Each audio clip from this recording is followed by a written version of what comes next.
مساء الخير عليكم يا حبايبي. فيديو جديد، فكرة جميلة جدا. النهاردة هنعمل مع بعض طريقة تتبيلة البانيه البيتي. وصفة جميلة جدا ومجربة عن تجربة يعني. الوصفة دي بتخلي البانيه بتاعنا طري خالص كده بقى. اول ما تقليه ما بيبقاش ناشف عشان الاطفال مش بيقدروا ياكلوه. الوصفة دي جميلة جدا. تعالوا نشوف المكونات بتاعتها، سهلة جدا. اول حاجة معانا بيضتين، ومعانا معلقتين نشا كبار، ومعلقتين دقيق، ومعانا كوباية لبن، ومعلقة خل، معلقة خل كبيرة. والتوابل بتاعتنا معلقة كركم، ومعلقة ملح، ومعلقة فلفل اسود، ومعلقة توابل فراخ او اي توابل مشكلة عندك. اول حاجة هنعملها هنجيب طبق. الطبق ده هنعجن فيه الوصفة بتاعتنا. اول حاجة هنحط البيضتين ونربهم كويس.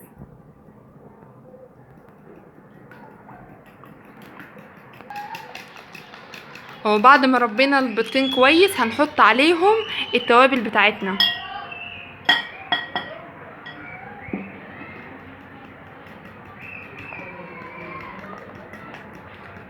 بصوا نقلبهم كده في بعض كويس. بعد كده هنحط كوباية اللبن بتاعتنا،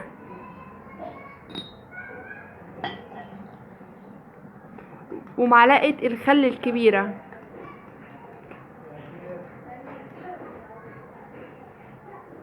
ونقلب كويس.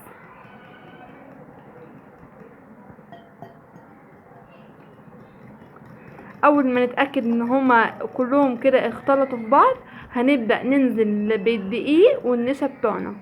معلقتين كبار دقيق ومعلقتين كبار نشا.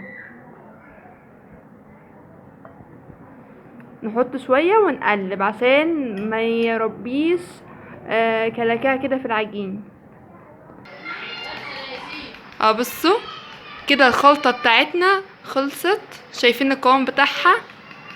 لا هي تقيلة ولا هي خفيفة قوي. لو حسيت انه هي خفيفة قوي زي المية حطوا لها معلقتين دقيق تاني، لان دقيق عن دقيق بيفرق. بصوا قوامها. ومعانا البانيه بتاعنا. انت هتجيبي جاهز او هتجيبي فراخ في البيت وهتخليها براحتك خالص. هتجيبي شرايح الدقيق بتاعتك، شرايح البانيه بتاعتك، انا اسفه.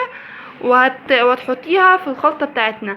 لو انتي هتقليها على طول هتسيبيها ساعتين في الخلطة دي، وبعد كده تقليها بالفيجيتار والبيض عادي. ماشي. لو انتي حابة تخزنيها بحيث ان انتي يبقى عندك خزين يعني، هتحطيها في علبة بلاستيك وتقفلي عليها وتحطيها في الفريزر. ولما تيجي تطلعي منها على قد احتياجك وتقفليها برضو وترجعيها للفريزر تاني، بحيث ان هو كلهم ما يفكوش يعني مع بعض، اللي يفك بس على حسب احتياجك. اهو بصوا دلوقتي انا هاخد شرايح البانيه بتاعتي وهحطها في الخلطة. اتأكد ان هي كلها في الخلطة، وزي ما هي هحطها في العلبة بتاعتي.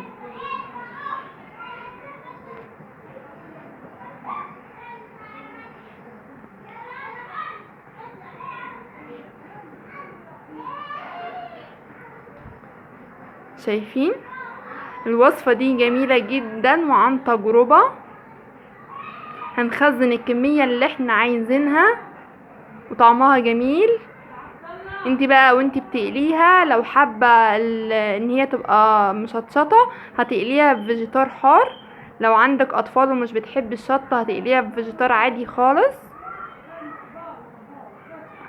شايفين كمية التتبيلة دي رهيبة. هتعمل لك حوالي كيلو او كيلو ونص من البانيه. لو هتقليها على طول يعني هتخليهم ساعتين في الخلطة دي عشان البانيه نفسه يلحق يشرب الخلطة كلها. لو هتخزنيها العلبة زي ما هي هتقفليها بس كويس وهنحطها في الفريزر. بصوا هعمل الطبق ده كله هحطه في الخلطة وارصهم في العلبة وارجع لكم تاني. اهو بصوا عملت الكمية كلها ورصيتهم كده في العلبة. بعد كده هغطي العلبة بتاعتي واتأكد ان هي متغطية كده كويس، مقفولة كويس. بعد كده هشيلها في الفريزر.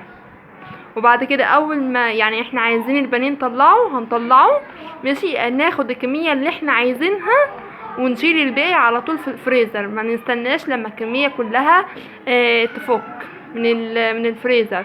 وبعد كده هنحطها في الفيجيتار عادي ونقليها على طول.